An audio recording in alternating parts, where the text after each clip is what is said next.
Welcome to Mindfully Integrative Podcast with your host, Dr. Damaris G. Mindfully Integrative is a podcast discussing ways toward mindfully incorporating integrative health into our lives. This podcast will have informative resources, fun topics, interviews, and discussions relatable for today with a true mindful perspective in a mind-body, holistic life approach. Hi, how are you? This is Damaris Murray-Grossman. I'm an integrative family nurse practitioner, and today I'm kind of talking about endometriosis in another part series that I've developed and discussed because this is near and dear to my heart because unfortunately I also have endometriosis and was misdiagnosed for many years. And it became more in the forefront as I had a child. So today it's just about pain management and techniques that I use in a natural approach. I am not one in general, if you know me, integrative. So I try as much as possible to not have further pain meds. So the most that you'll see that I will take conventional is NSAIDs, but actually my favorite today, I will talk about the list that I will use and in the most holistic way. So first off, my favorite is magnesium.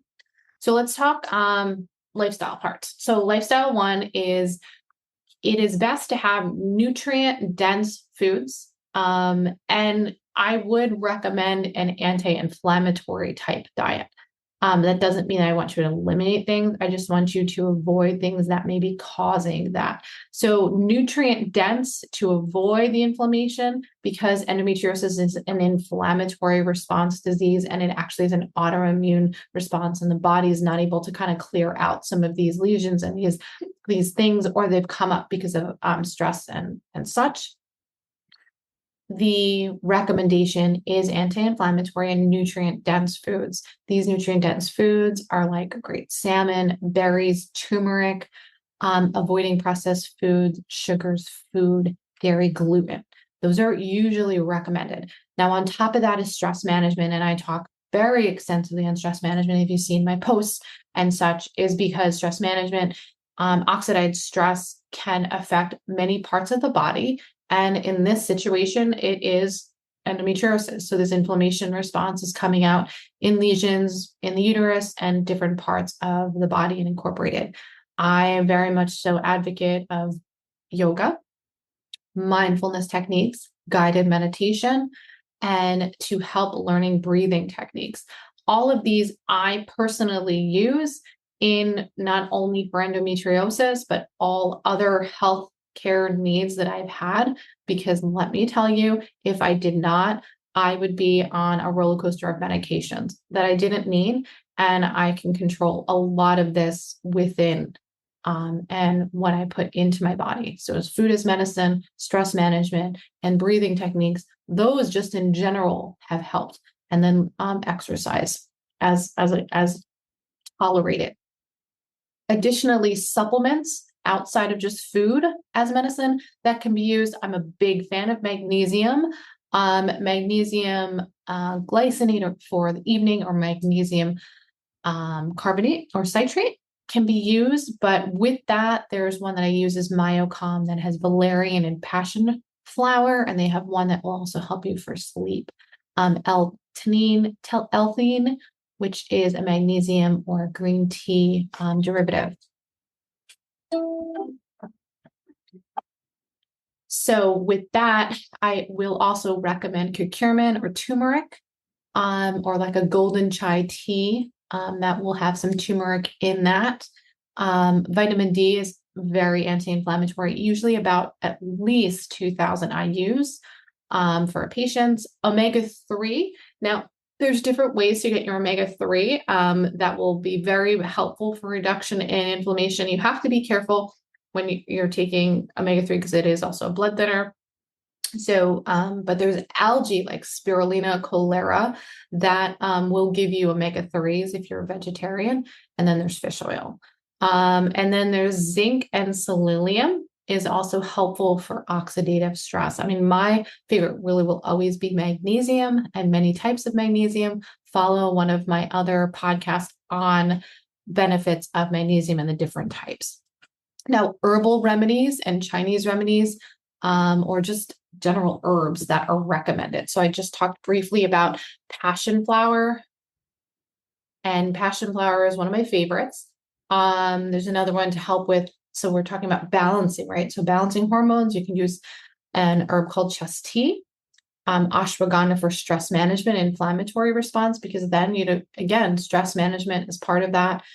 Evening primrose, passion flower, chamomile, those are quite helpful with lowering the stress response, relaxation, and muscle relaxation. Techniques that can be used that are quite effective. I spoke briefly about yoga, meditation. You can also use techniques from therapists for the pelvic floor, a pelvic floor physical therapist, and an acupuncturist. Pelvic floor physical therapists are using to improve the function down below. I have used one, and acupuncture, I can definitely tell you they are helpful significantly. This will help with inflammation, but also will help with your muscle tone and things down there, bladder control, because endometriosis can affect many things. I have unfortunately been privy to more of it than I would like to. But I'm lucky to say that I was able to have one little precious boy, and I'm still alive from my post C-section, even though it was quite scary.